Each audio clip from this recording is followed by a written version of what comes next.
Hi friends, it's Rabbi Jenny Solomon here at Beth Meyer Synagogue with a Mincha Moment.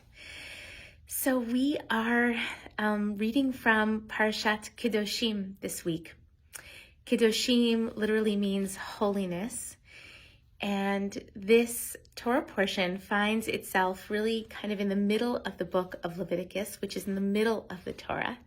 And within the middle of this Torah portion is a beautiful verse, which is very dear to me, most of all because it connects me to my own bat mitzvah many years ago, and also is really a cornerstone of my spiritual practice more broadly. And that is the commandment, ve'ahavta l'reacha kamocha, to love your neighbor as yourself. This, of course, is not only a Jewish spiritual practice, but it certainly is a Jewish practice.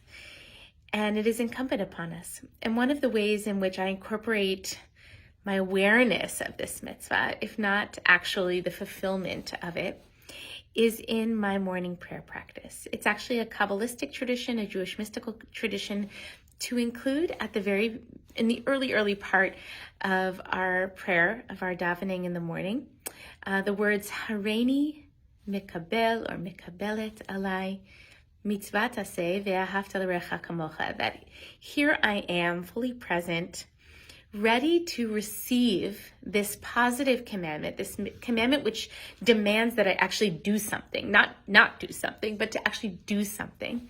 That is to love your neighbor as yourself. And so we actually take this on for ourselves, this obligation, traditionally, every single morning.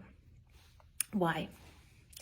First of all, I think it's just yet another example of how Judaism helps us in all the places that we are likely to forget. We need lots of reminders, right? I need a mezuzah on every door. I need to say the Shema twice a day.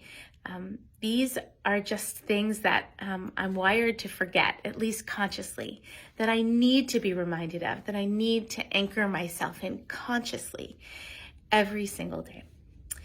The second thing is really to remember why it is that I'm praying at all.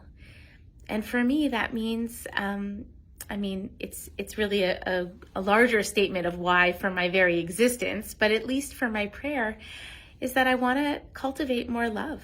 I want to bring more love into the world. I want to bring in a deeper capacity to love myself and to love others. That's what I want my prayer to lead me to. And within that, I think I also have an opportunity each time I say that to think about exactly where it is I need to turn the love volume up.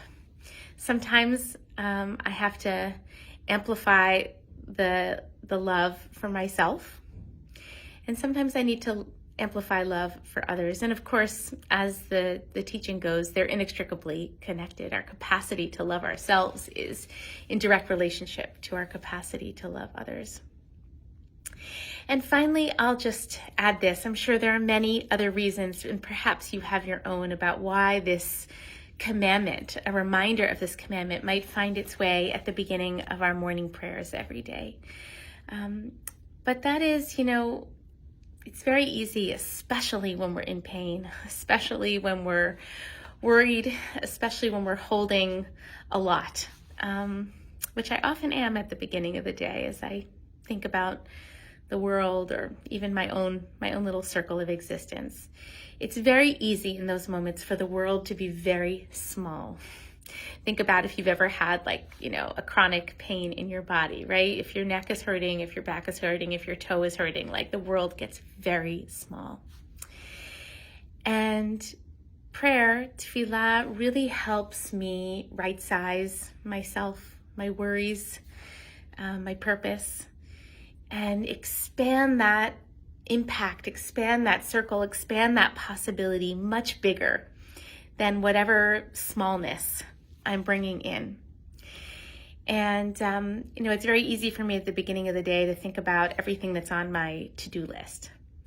But to be sure that loving myself and loving others is always on my to-do list and ought to sort of continually migrate its way up to the top. Seems like a really useful spiritual